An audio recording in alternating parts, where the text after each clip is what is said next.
Last lecture में हम लोग एलिप्स का पैरामेट्रिक फॉर्म को डिस्कस किया था, है ना, और पैरामेट्रिक फॉर्म से रिलेटेड कॉर्ड का भी डिस्कशन हम लोगों ने किया।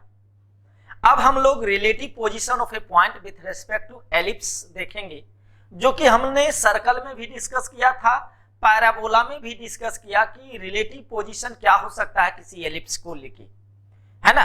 फिर आगे हम बढ़ेंगे, relative position of a line क्या होगा, जहां से टेंजेंट को हम लोग डेराइव करेंगे और टेंजेंट का इक्वेशन डिस्कस करेंगे, है ना। तो पहले हम लोग डिस्कस करते हैं relative position of a point with respect to an ellipse. Ellipse का जब भी हम लिखेंगे इक्वेशन तो स्टैंडर्ड इक्वेशन लिखेंगे, है ना। Relative position of a point, कोई भी पॉइंट ले लेते हैं, let's see P x1 y1 with respect to the ellipse का इक्वेशन हम लोग स्टैंडर्ड इक्वेशन ले लेते हैं, x square by A square plus Y square by B square equals 1। ये स्टैंडर्ड इक्वेशन ऑफ एलिप्स है, यानी इसके रेस्पेक्ट में पॉइंट का पोजीशन क्या हो सकता है, हम लोग पहले फिजिकली ऑब्जर्व करेंगे कि क्या हो सकता है, क्या पॉसिबिलिटीज है ना। ये एलिप्स है, स्टैंडर्ड इक्वेशन है। पॉइंट की क्या पॉसिबिलिटीज है, पॉइंट इस एलिप्स के इस बाउंडेड रीजन के बाहर हो सकता है, इस बाउंडेड रीजन पे हो सकता है, बाउंड्री पे, इस सब पे, या फिर इसके अंदर हो सकता है। There are 3 possibilities of a point with respect to the ellipse. देखते हैं, पॉइंट कहीं भी बाहर हो सकता है ना, बाहर भी हो सकता है, इस पे भी हो सकता है, ये पॉइंट अंदर भी कहीं हो सकता है ना। तो अब इसके लिए हाउ वी विल जज कि ये पर्टिकुलर पॉइंट आखिर है कहां पे, इसको कैसे जज करेंगे। अगर आप पेज पलटे कि एलिप्स या पैराबोला के मैंने कैसे डिस्कस किया था, the same procedure we have to apply है। हम क्या करेंगे, एलिप्स का इक्वेशन को s मानेंगे, और एलिप्स का इक्वेशन तब s मानते हैं जब सारे टर्म को एक साइड लेके इक्वल टू 0 के फॉर्म में रहता है, तो लेफ्ट हैंड साइड जो क्वांटिटी आता है दैट इज s, उसको हम s कंसीडर करते हैं। तो s बराबर x square plus A square plus Y square by B square minus 1, ये मेरा s है। s1 होगा इस एलिप्स के, ये s में x और y के जगह x1 और y1 पुट करेंगे, तो s1 क्या हो जाएगा, x1 square by A square plus y1 square by B square minus 1। अब मेरा इंडिकेट करेगा कि पॉइंट पर्टिकुलरली है कहां, तो if s1 is greater then 0, parabola में भी इसी तरह से हम लोगों ने डिस्कस किया था, अगर तरीके से देखें तो ये आगे भी हम लोग इसी तरह से डिस्कस करेंगे। तो s1 अगर ग्रेटर देन 0 है तो हम कह सकते हैं then the point P lies outside the ellipse. कहां लाई करेगा, आउटसाइड द एलिप्स। चाहे एलिप्स का इक्वेशन कैसा भी हो, हम s के टर्म में लिख लेंगे, s इक्वल टू सारे टर्म को एक साइड करके, और उसमें वो पर्टिकुलर पॉइंट रखेंगे, उसका पॉइंट ऑफ कोऑर्डिनेट रखेंगे और देखेंगे कि पॉजिटिव वैल्यू दे रहा है, निगेटिव दे रहा है या 0 दे रहा है। अगर वैल्यू पॉजिटिव ग्रेटर देन 0 का मतलब क्या है, पॉजिटिव। अगर पॉजिटिव वैल्यू दे रहा है तो यानी पॉइंट जो है सो एलिप्स के बाहर है। अगर s1 इक्वल टू 0 दिया तो हम कहेंगे यानी इक्वेशन को सेटिस्फाई कर दिया, then the point P lies on the ellipse, है ना, एलिप्स पे लाई करेगा। एलिप्स का जो कर्वेचर है, कर्व लाइन है, उस पे मेरा पॉइंट होगा। अगर यही s1 अगर लेस देन आता है, निगेटिव आता है, तो हम कहेंगे then the point P lies inside the ellipse. कहां लाई करेगा, इनसाइड, एलिप्स के इनसाइड लाई करेगा। इस बेसिस पे नॉर्मल क्वेश्चन देता है, इसमें हम लोग 1-2 क्वेश्चन डिस्कस कर लेंगे। कुछ ऐसा है नहीं कि इसमें कुछ एक्स्ट्रा जानकारी की जरूरत है। ऐसे भी देखो कि ये मेरा लॉजिक सही है या नहीं है। ये पॉइंट क्या है, 0 0, और हमको फिजिकली दिख रहा है कि कहाँ है, इनसाइड है ना। रख देते हैं इसमें x और y के जगह 0 0, क्या मेरे पास आ रहा है -1 कैसा क्वांटिटी है, नेगेटिव क्वांटिटी है ना, यानी इसको फॉलो कर रहा है, यानी नेगेटिव दे रहा है, यानी ऐसे ही देख रहे हैं कि हाँ ये लॉजिक मेरा सही है क्योंकि इनसाइड है और ये पॉइंट 0 0 इनसाइड द एलिप्स है। तो इस बेसिस पे हम लोग relative position of point, particular point का जजमेंट ले सकते हैं कि वो पॉइंट किसी कर्व, ये बेसिकली किसी भी कर्व के लिए है ना, कोई भी कर्वेचर है वो सारे किसी भी कर्व के लिए हम लोग ये कंडीशन अप्लाई कर सकते हैं। सबको एक साइड लाके इक्वल टू 0 लिखेंगे कर्व का इक्वेशन, और जो लेफ्ट हैंड साइड का क्वांटिटी होगा उसको s कंसीडर करेंगे, और बाकी किसी भी कर्व के लिए और पर्टिकुलर पॉइंट के लिए उस कर्व में हम पॉइंट चेक कर लेंगे, पॉजिटिव दिया तो आउटसाइड द कर्व, नेगेटिव दिया inside the curve, equal to दिया तो उस कर्व पे लाई करेगा। ठीक है, आगे बढ़ते हैं। अब हम लोग डिस्कस करते हैं relative position of a line with respect to ellipse, है ना। Relative position of a line, line का कोई इक्वेशन ले लेते हैं, स्टैंडर्ड इक्वेशन ले लेते हैं, y equal to mx plus c with respect to the ellipse x square by a square plus y square by b square equals 1। ये ellipse है और एक लाइन है, तो इस केस में भी वी हैव 3 पॉसिबिलिटीज।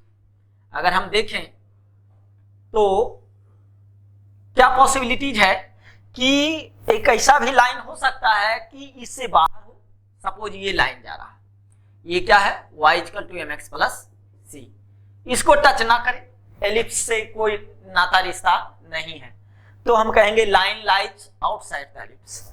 ऐसा भी हो सकता है कि टच करके जाए, ये भी एक पॉसिबिलिटीज हो सकती है ना, कि मेरा लाइन टच करके निकल जाए, और ऐसा भी हो सकता है कि लाइन मेरा इस एलिप्स को 2 जगह कट करके जाए। तो वी हैव 3 पॉसिबिलिटीज। इस केस में 2 इंटरसेक्टिंग पॉइंट है, इस केस में ओनली 1 इंटरसेक्टिंग पॉइंट है, और इस केस में पॉइंट कहीं कोई इंटरसेक्शन का डिस्कशन नहीं है। याद करें कि हम लोग कैसे डिस्कस किए थे सर्कल के केस में भी और पैराबोला के केस में भी, कि हमने ये दोनों का इंटरसेक्शन पॉइंट ऐसे भी देखा जाए कि 2 कर्व है और दोनों का इंटरसेक्शन पॉइंट निकालने के लिए क्या करते थे, दोनों कर्व को सॉल्व करते थे। वहां पे मेरे पास 2 ही ऑप्शन वेरिएबल होता था, एक x एक y, है ना, और 2 इक्वेशन होता था, क्योंकि 2 डिफरेंट टाइप का कर्व है, 2 इक्वेशन होता था, 2 वेरिएबल होता था, तो हम तो पॉइंट ऑफ इंटरसेक्शन निकाल लेते हैं। और वहां पे पॉइंट इंटरसेक्ट करेगा या नहीं करेगा, कौन डिसाइडिंग फैक्टर का काम करता था, डिस्क्रिमिनेंट, है ना। डिस्क्रिमिनेंट डिसाइड करेगा उस दोनों इक्वेशन को अगर कंपोज करके सॉल्व करेंगे। तो एक देखते हैं, ये अगर y इक्वल टू इसमें हम रख देते हैं तो x में क्वाड्रेटिक बनेगा क्या, कैसे हम सॉल्व करेंगे कि y बराबर mx प्लस c हम उसमें रखेंगे तो क्या हो जाएगा, x square by A square plus mx plus c to the whole square divided by b square equals 1। अगर ये तरीके से देखें तो ये क्वाड्रेटिक बन रहा है, x में हो रहा ना, तो क्वाड्रेटिक ये x में बन रहा है। I am not going to simplify all this, क्योंकि हमने हर जगह डिस्कस किया है इसको। It's upon you, you have to simplify. आप इसको सिंप्लीफाई करोगे, I will directly write the result. Simplify करोगे और डिस्क्रिमिनेंट को जज करोगे, जैसे हमने सर्कल में डिस्कस किया था या पैराबोला के केस में डिस्कस किया था, है ना। तो x में क्वाड्रेटिक करोगे और डिस्क्रिमिनेंट जज करोगे तो जो रिजल्ट आएगा, अगर c स्क्वायर लेस देन, है ना, क्या है, less than a square m square plus b square, इस टाइप से कुछ आएगा। d मेरा ये आएगा, है ना। अगर हम ये कहें कि मेरा डिस्क्रिमिनेंट क्या होगा, तो उस केस में हम कह सकते हैं कि a square b square plus a square m square plus b square minus c square, ये चीज आ सकता है ना। या डायरेक्ट हम रिजल्ट पे जाते हैं तो हम लिखेंगे कि अगर c square less than a square m square है तो हम क्या कहेंगे, then the line will intersect the ellipse at two different points.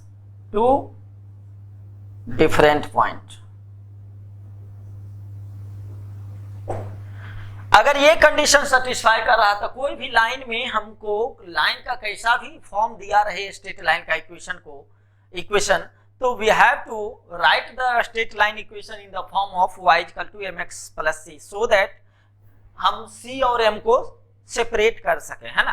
क्योंकि इस कंडीशन में c और m का यूज है, तो हम इस फॉर्म में स्ट्रेट लाइन को पहले लिख लेंगे, एलिप्स का भी इक्वेशन स्टैंडर्ड फॉर्म में लिख लेंगे, और उसके बाद हम ये डायरेक्ट यूज कर सकते हैं। अगर C square less than A square M square plus B square आता है ना, तो हम क्या कहेंगे, ये किसका लाइन का इक्वेशन होगा, ये इस दो पॉइंट पे इंटरसेक्ट करेगा, है ना। हाँ ठीक है, सी स्क्वायर बराबर A square M square plus B square, ये कंडीशन आएगा तो दो अलग अलग different points, different real points कहते हैं, डिफरेंट रियल पॉइंट्स। अगर यही C square equal to A square M square plus B square आ जाता है, तो क्या कहेंगे, then the line will be tangent to the ellipse, है ना। अगर यही C square is greater than A square M square plus B square आ जाता है, तो कहेंगे then the line lies outside the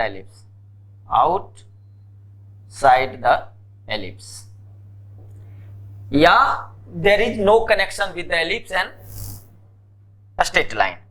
तो ये मेरा जो है, this is the condition of tangency, क्या कहेंगे, कंडीशन ऑफ टेंजेंसी, यानी किसी भी स्ट्रेट लाइन का टेंजेंट होने का क्या कंडीशन है, लेकिन हमारे पास क्या रेस्ट्रिक्शन है, ये कंडीशन तभी अप्लाई करेंगे then when we will have the equation of ellipse in standard form, है ना। स्टैंडर्ड फॉर्म में होगा तभी हम ये फार्मूला यूज करेंगे, और डायरेक्ट हम कह सकते हैं कि ये टेंजेंट होगा या नहीं होगा। आगे बढ़ते हैं, फिर देखते हैं। हम लोगों ने जो डिस्कस किया अभी, उस बेसिस पे कुछ क्वेश्चंस कर लेते हैं, ताकि आइडिया लग जाए कि अगर उस थ्योरी के बेस पे क्या क्या क्वेश्चन हो सकता है और उसको कैसे हैंडल करेंगे, है ना। तो पहला है कि check whether the point 2, 3 lies inside और आउटसाइड द एलिप्स। तो हम इधर सॉल्यूशन कर रहे हैं, हम लोग को क्या कंडीशन, पहले s करेंगे, s बराबर क्या होगा, X square by 25 plus Y square by 16, है ना, वाई स्क्वायर बाई 16 माइनस 1, ये मेरा s है। इसमें अगर हम ये पॉइंट डालें और देखें कि पॉजिटिव वैल्यू दे रहा है या निगेटिव दे रहा है, यानी s1 का चेक करें, s1 क्या हो रहा है, x के जगह 2 रखेंगे तो 4/25 प्लस y के जगह 3 रखेंगे तो 9/16 माइनस 1, इसको चेक करते हैं तो क्या आ रहा है, 16 इंटू 4 64 प्लस 25 इंटू 9 225, है ना, divided by 16 into 25 minus 1। 16 into 25 कितना होगा, 400, और ये कितना हो रहा है,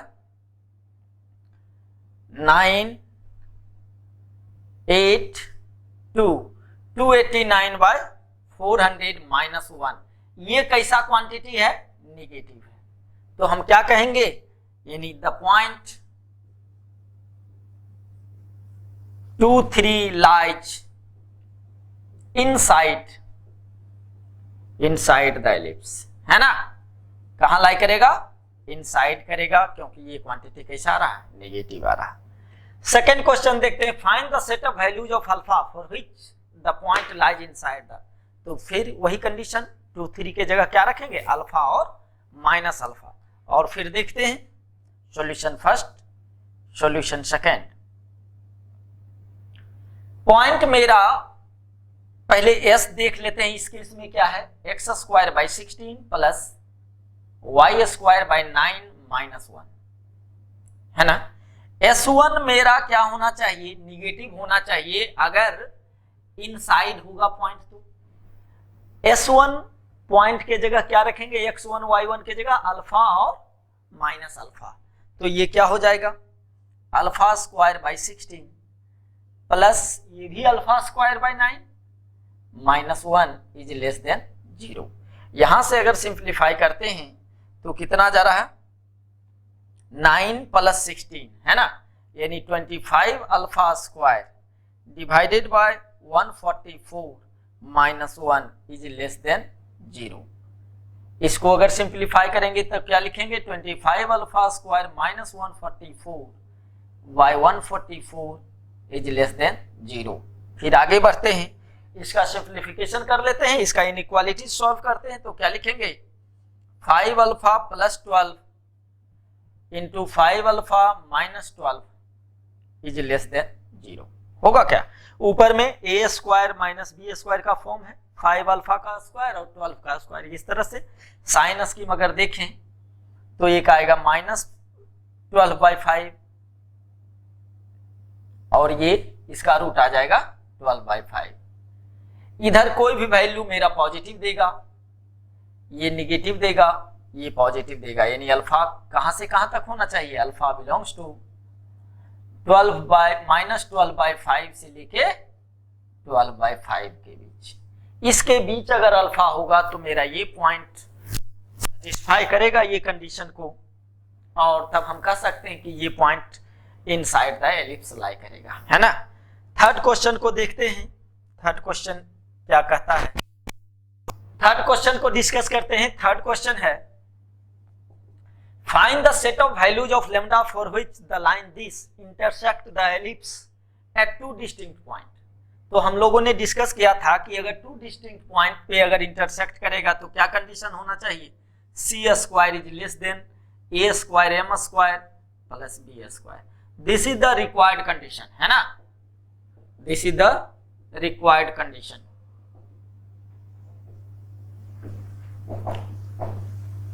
फॉर द क्वेश्चन, है ना।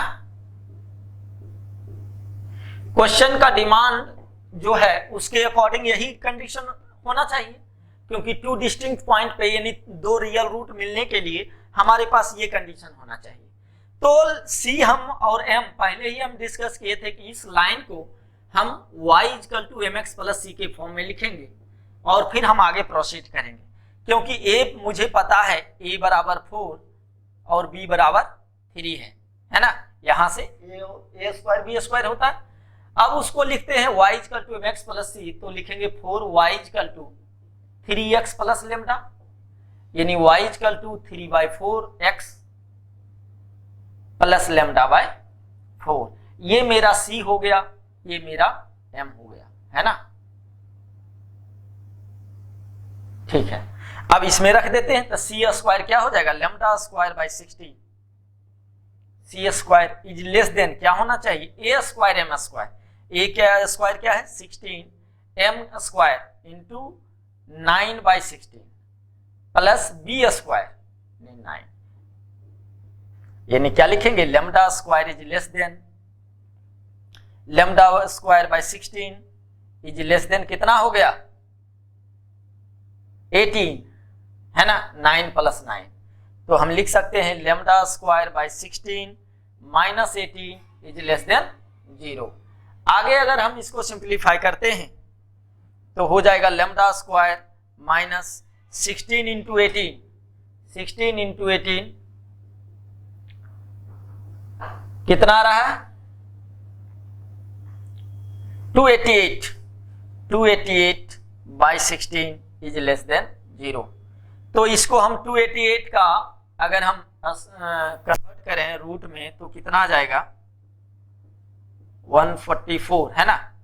तो ये 12√2 है ना, इसको हम लिख सकते हैं λ + 12√2 और λ - 12√2 इज लेस देन 0 होना चाहिए।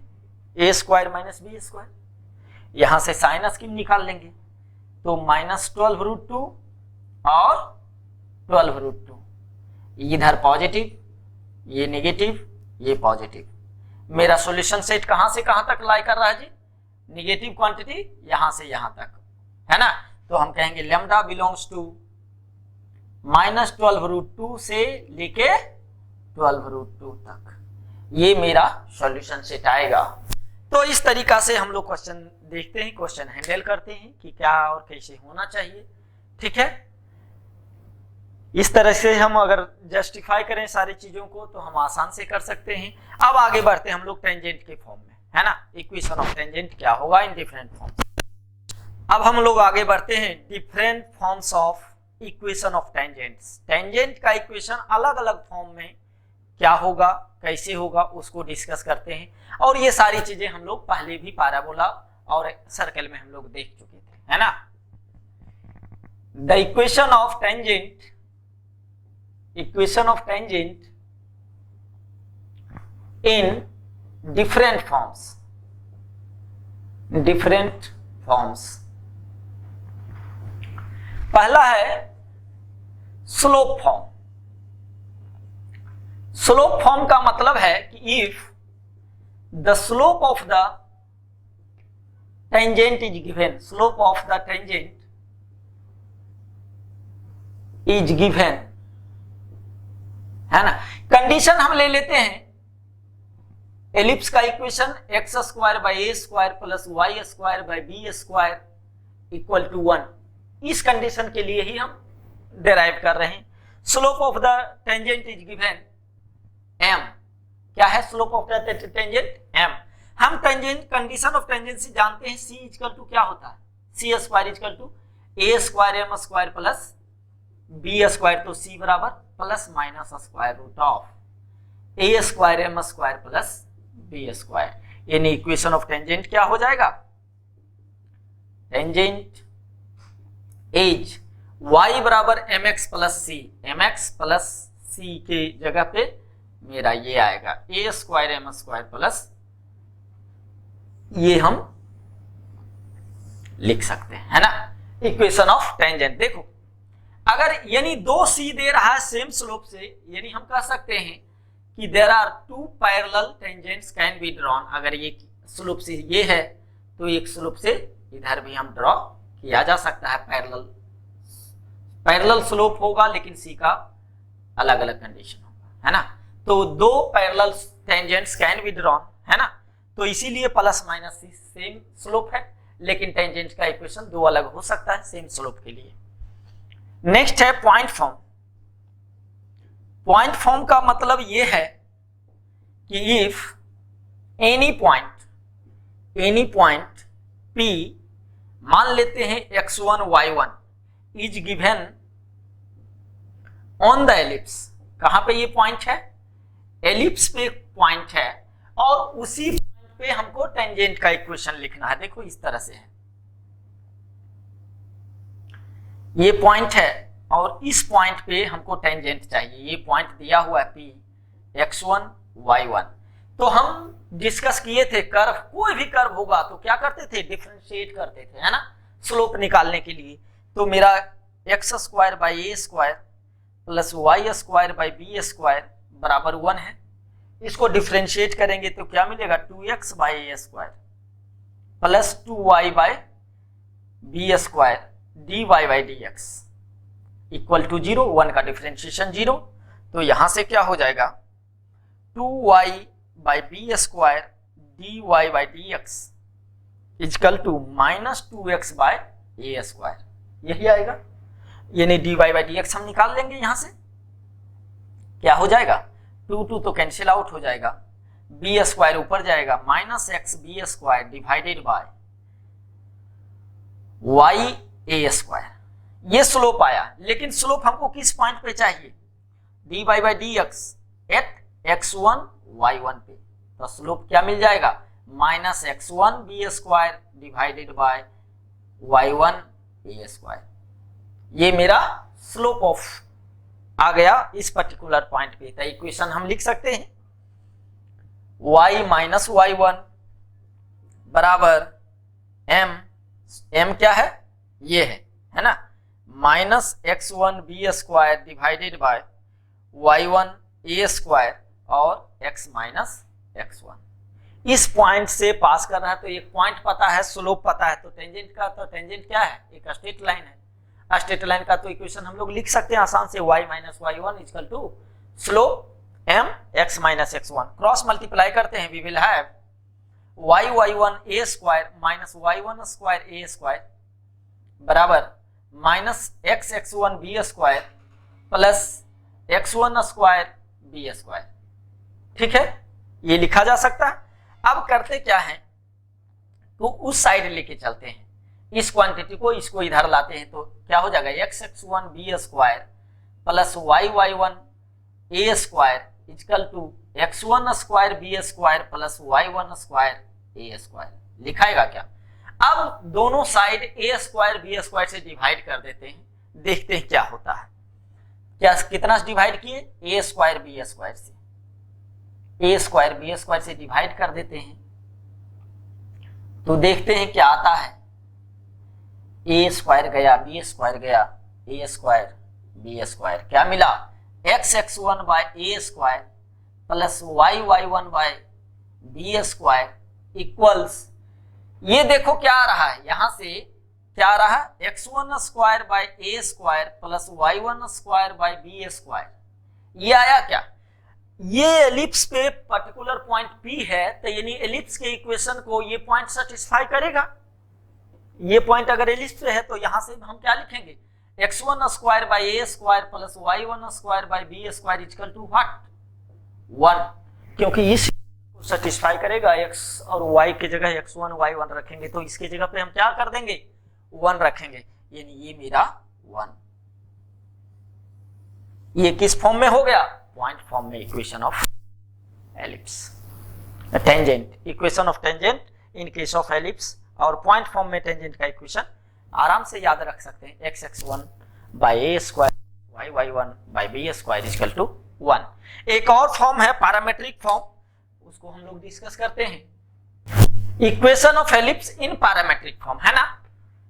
थर्ड, इक्वेशन ऑफ, यानी ये लिखते हैं पैरामेट्रिक फॉर्म, है ना, parametric form, metric form, equation of tangent in parametric form. तो पैरामेट्रिक फॉर्म में पॉइंट क्या होता है, पॉइंट इज